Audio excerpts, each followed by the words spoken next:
Hi friends, welcome to MIM garage. మన దగ్గర అయితే యాక్టివ్ వెహికల్ ఉంది. దీని కంప్లైంట్ వచ్చేసి ఫ్రంట్ బ్రేక్ పట్టుకుంటే సెల్ఫ్ వర్క్ అవుతుంది, బ్యాక్ బ్రేక్ అయితే వర్క్ కావడం లేదని చెప్పి తీసుకొని వచ్చారు. ఏం లేదు ఫ్రెండ్స్, దీని ప్రాబ్లం వచ్చేసి ఇక్కడ లివర్ బ్యాక్ సైడ్ అయితే ఒక బ్రేక్ స్విచ్ అయితే వస్తుంది.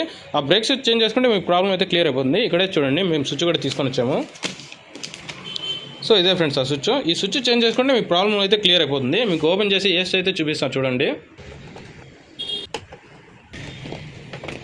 సో ఫ్రెండ్స్, మీకు ఇక్కడ కనబడుతుంది కదా, ఇదే స్విచ్. సో దీని అయితే ఓపెన్ చేయాలా. సో దీని ఓపెన్ వచ్చేసి మీరు ఛానల్ అయితే సబ్స్క్రైబ్ చేసుకోండి. సో ఫ్రెండ్స్, దీనికి ఓపెన్ చేసి మేము స్విచ్ అయితే వేసాము. మీరైతే ఇక్కడ చూడొచ్చు. సో ఇది వచ్చేసి కొత్త స్విచ్. సో ఇది వచ్చేసి పాతది. సో దీన్ని ఫిట్టింగ్ చేసి అయితే చూపిస్తాము. సో ఫ్రెండ్స్, దీనికైతే ఓవరాల్గా ఫిట్టింగ్ అయితే అయిపోయింది. మీకు వర్క్ చేసి అయితే చూపిస్తాను చూడండి. సో ఇక్కడైతే నేను బ్రేక్ పట్టుకున్నాను. సో మీరైతే చూడొచ్చు, ఇప్పుడు సెల్ఫ్ అనేది ఫుల్గా అయితే వర్క్ అయిపోయింది. సో మీకు బ్యాక్ లైట్ అయితే కూడా చూడొచ్చు. సో బ్లింక్ అవుతా ఉంది. సో బ్యాక్ బల్ కూడా బిగ్ అవుతుంది. సో నేను బ్రేక్ ఆన్ అవుతుంది కాబట్టి. సో ఇలాంటి వీడియోస్ వస్తే మన ఛానల్ అయితే సబ్స్క్రైబ్ చేసుకోండి. Thank you for watching. Please do subscribe.